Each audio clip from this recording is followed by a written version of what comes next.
Pertama, saya ingin mengucapkan selamat memperingati Hari Anti Korupsi Sedunia tanggal 9 Desember. Tentu saja kondisi ini merupakan suatu hal yang menjadi perhatian masyarakat dunia. Mengapa dijadikan sebagai Hari Anti Korupsi? Ini mengandung makna bahwa korupsi itu merupakan sebuah kegiatan aktivitas para pejabat-pejabat kita yang boleh dikatakan sebagai suatu kejahatan kemanusiaan, ya.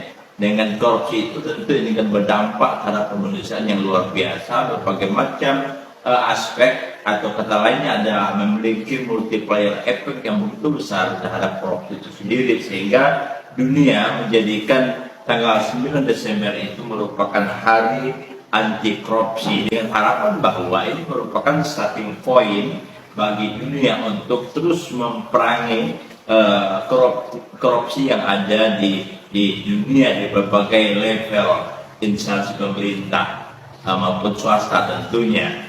Nah, oleh sebab itu tentu kita berharap bahwa seluruh lapisan masyarakat, tidak hanya para aparat penegak hukum saja, semua masyarakat harus juga terlibat di situ untuk bisa melakukan kontrol pengawasan terhadap penyelenggara negara kita agar semakin meminimalisir atau menjerokan korupsi itu sendiri. Tentu saja ini dalam artian bahwa demi kepentingan masyarakat, apabila keuangan negara atau berbagai fasilitas negara dikorupsi oleh mereka yang tidak bertanggung jawab, tentu ini akan berdampak terhadap kehidupan masyarakat itu sendiri. Nah, oleh sebab itu tentu dengan Hari Anti Korupsi Sedunia ini, kita berharap ini merupakan momen yang sangat tepat bagi pemerintah kita yang menyatakan bahwa kita anti korupsi ini untuk menyusun berbagai macam langkah-langkah guna melakukan tindakan-tindakan sehingga tidak terjadi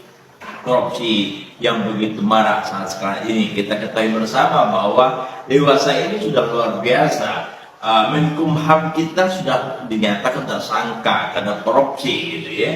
Kemudian juga Ketua KPK sendiri dinyatakan korupsi juga sebagai lembaga yang terus mengawal korupsi di Indonesia ini, tapi ternyata juga ketuanya juga terjadi korupsi. Ini begitu bobroknya tanah air kita ini, seolah-olah tidak ada lagi tempat di negara kita ini yang sama sekali tidak ada korupsinya.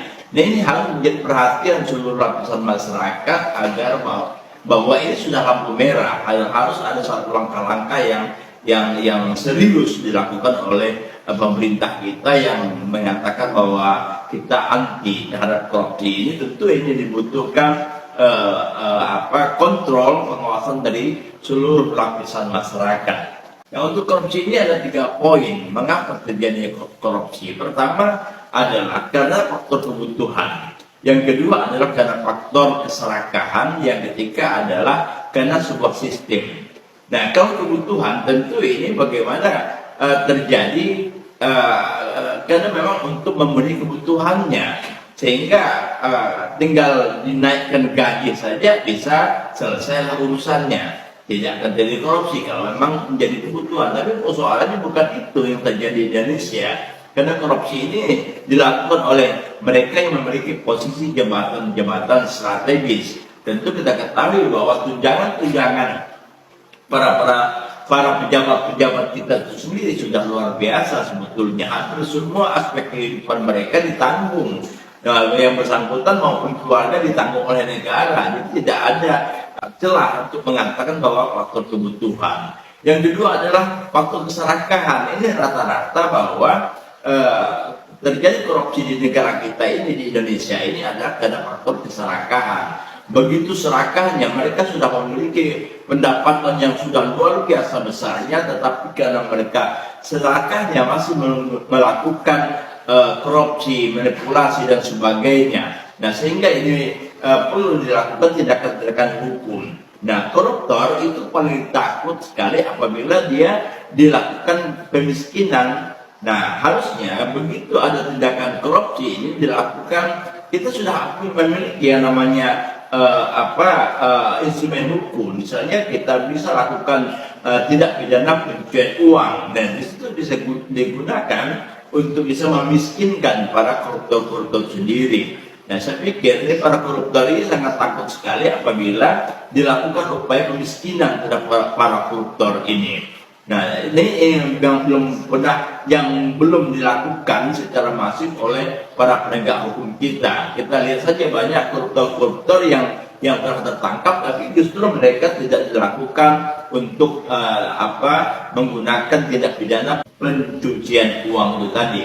Dan yang ketiga adalah faktor sistem. Sistem kita sangat lemah sekali. Berbagai hampir di semua sistem birokrasi kita begitu lemahnya pengawasan, begitu lemahnya sistem yang ada di negara kita, sehingga betul-betul memungkinkan peluang bagi para mereka yang memiliki posisi tertentu untuk melakukan korupsi. Oleh sebab itu ini membutuhkan satu upaya kita untuk terus membenahi sebuah sistem yang ada pemerintah kita ini, sehingga celah-celah untuk melakukan tindak pidana korupsi ini semakin kecil gitu ya. Nah, kita melihat bahwa dari pusat sampai di daerah, sampai ke desa bahkan, ini mesti harus sistemnya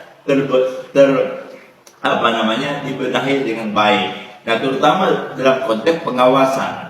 Ada istilah man tend to corrupt, manusia cenderung untuk korupsi, manusia cenderung untuk menyimpang. Hal ini tentu saja ini membutuhkan sebuah pengawasan. Apabila pengawasan kita prima atau pengawasan kita dilakukan secara baik, tentu ini tidak akan terjadi, dan sangat akan kecil kemungkinannya akan terjadi korupsi. Saya pikir kita berharap bahwa hari korupsi dunia, hari anti korupsi dunia tanggal 9 Desember ini harus betul-betul menjadi momentum, ya kan, menjadi momentum ini kita jadikan monumen untuk bisa melakukan langkah-langkah yang sangat serius dan terukur, sehingga betul-betul memiliki dampak yang positif bagi upaya kita untuk melakukan pencegahan tindak pidana korupsi. Jangan sampai memperingati hari anti korupsi hanya sebuah seremonial tanpa makna, upacara-upacara,